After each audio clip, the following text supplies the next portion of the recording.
A Tale of Kieran, Part 4.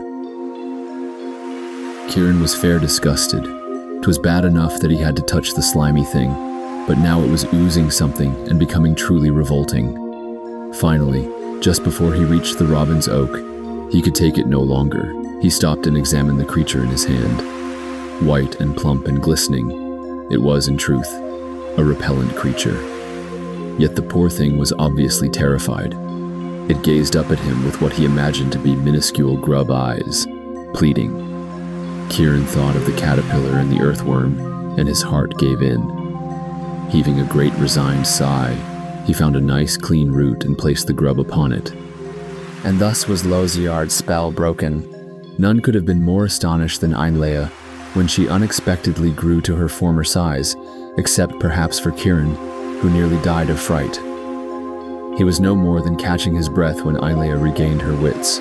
Raising her index finger, warning Kieran not to say even one word, Ainlea snatched Kieran's coat to cover herself. Then, with fire in her eyes and as much dignity as she could muster, she was off to Trowbridge, leaving Kieran to stare, open-mouthed, at her departing figure. Ainlea knew she could not simply enter the city and confront Loziard. The moment he saw her, he would but cast another enchantment upon her. So, disguising herself as a shepherd, she found an abandoned house on the moors and began to make her plans. What happened next is a tale worth hearing. But it is a tale for another evening. Indeed, it is a tale to be told over many an evening, and many a good pot of ale.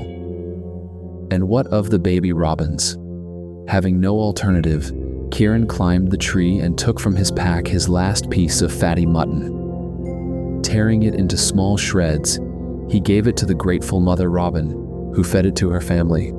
Upon returning to the ground, Kieran looked first toward Fairtree, his former destination, then, grinning, set off after the most surprising young lady, for whom he now had many questions.